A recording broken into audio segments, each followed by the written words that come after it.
What's up, YouTube? This is Too Raw for TV, and I had a couple of requests for me to talk about Joel Embiid saying that he thinks that Wilt Chamberlain is the GOAT, not Michael Jordan or LeBron James or Kobe Bryant, apparently. And I was watching ESPN First Take, and it offended me that Stephen A. Smith and Max Kellerman completely dismissed the notion of Wilt Chamberlain being the GOAT. It really pissed me off, man. I don't think that Wilt's the GOAT. Okay, I think it's Michael Jordan. But it's three NBA players who, when it all is said and done at this particular time, I don't have a problem with other people thinking, that one of them's a GOAT. And it's Michael Jordan, Wilt Chamberlain, Abdul-Jabbar. And Wilt has a great case for being the greatest player of all time. I don't understand what the fuck Max Kellerman is talking about. And okay, first of all, Joel Embiid said that he talked about Wilt's numbers.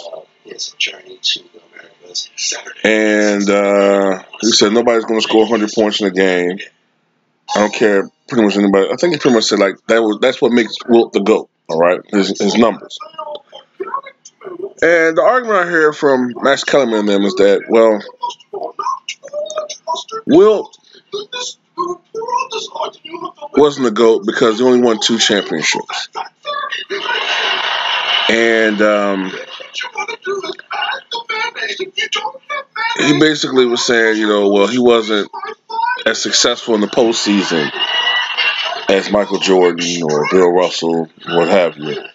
And he mentioned Wilt Chamberlain's scoring average being only 22.5 points per game in the playoffs as opposed to his 30.1 points per game regular season average.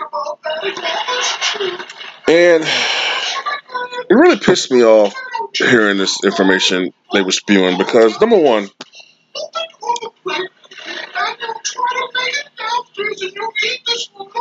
about 22.5 points per game thing in the postseason. I actually did a video about that a couple of years ago. It's misleading, as is Oscar Robertson's relatively low scoring average in the postseason for him. You have to remember, Wilt Chamberlain played in 160 playoff games in his career. A fair amount. Okay. Of those 160 playoff games that Wilt played in, 108 of those games came when he was a member of the Los Angeles Lakers. So that means only 42 playoff, 52.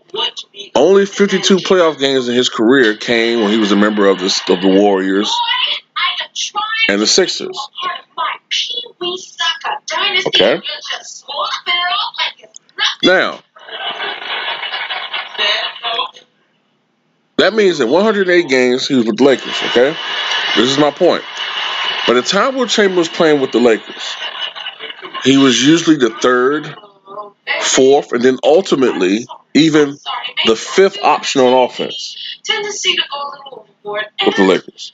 Meaning that he was behind Jerry West, Elgin Baylor earlier, before Baylor fell off, Goodrich, sometimes even Hairston, Happy Hairston. Okay? You take into account the fact that there was so many playoff games where he was scoring less than 20 points because of his role in the offense, it's going to bring his numbers down.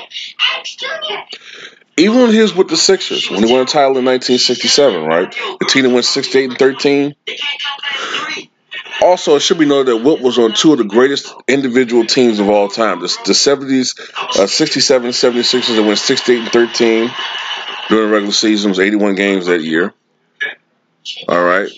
Beat the San Francisco Warriors, Wilt's old team, in the NBA Finals. And then the 71 and 72 Los Angeles Lakers, who had the NBA record 33-game win streak, went 69-13 during the regular season, which at the time was an NBA record until the Chicago Bulls broke that record 25 years later. Okay? Then, of course, that record was ultimately beaten a couple years ago by the 73-win Warriors. But when he was with the Sixers, Wilt was transitioning from being a dominant, scorer to being a more well-rounded player who scored some, but focused more on rebounding, playmaking, facilitating, rebounding, defense. All right? He wasn't just a primary scorer anymore as he was with the Warriors. If I remember correctly, with the Philadelphia/San Francisco Warriors, Wilt averaged something around 32 points per game in the playoffs, which would put him second behind Michael Jeffrey Jordan. Okay? Remember, Wilt had that 56-point game in the playoffs. Now, this is another argument that pissed me off about when Max Kellerman said he only won 2 NBA championships. Well, that's just one less than LeBron James. That's just one less. Okay?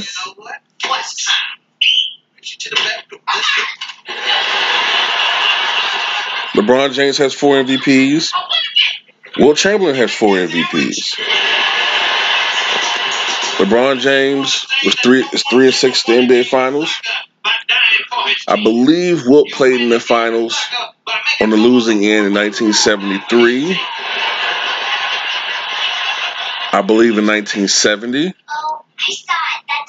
1969, and I think 1968.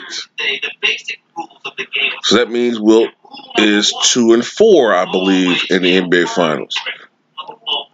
I'm kind of trying to go through my mind right now. I don't think I've missed any years, but if that's it, 2 and 4. Not much worse, right? About the same. Wilt in his prime was a much more dominant scorer than LeBron. Rebounding, he's probably the second greatest rebounder of all time. If you look at raw numbers, he's the greatest. But if you take it into pace and all the other shit, then he's, to me, a little bit behind Rodman as far as overall rebounding. But raw numbers, he's the greatest rebounder. I guess you give it the edge to LeBron James as being a passer, but Wilt was a great passing big man. He was an awesome defensive player, a monstrous force. People talk about how big and strong LeBron James is, 6'8". I think right now, Ticket to the video said he's playing like right now at 280, 285. He probably plays normally at 265. Came in the league at 240. Well, Wilt came in the league at 250, 258 or something like that. 1962, he was around 275, 290. Ultimately, Wilt got up to about 305, 310 pounds. Okay? I think at his absolute heaviest, he was 320. So Wilt was a huge, huge guy. All right? Strongest NBA player of all time. Could bench well over 500 pounds. Probably close to 600 pounds in his prime. All right? There's always these awesome stories about strong NBA players like Bob Lanier, and some other guys. Even Artis Gilmore, who's probably the second strongest player in NBA history, couldn't manhandle Wilt. So Wilt has an awesome case for being the greatest basketball player of all time. And I think it was kind of fucked up that they just, make it say, oh, well, he's obviously not the greatest. That's crazy because when I was growing up, late 80s, early 90s, it was 3 guys that came up as the greatest. As a matter of fact, before Michael started winning titles, the 2 greatest players I always saw were Wilt and Kareem. Their names was constantly brought up. Then Michael started getting brought up after they started winning some titles. After Michael won his first 2 or 3 titles, then Michael was in the conversation. I don't know what happened where all of a sudden Wilt gets shut out in the conversation, and even Kareem isn't mentioned anymore. I don't know what happened where big men are shut out as far as in the conversation of great players. It's disgusting. I don't like it. Okay? I don't like this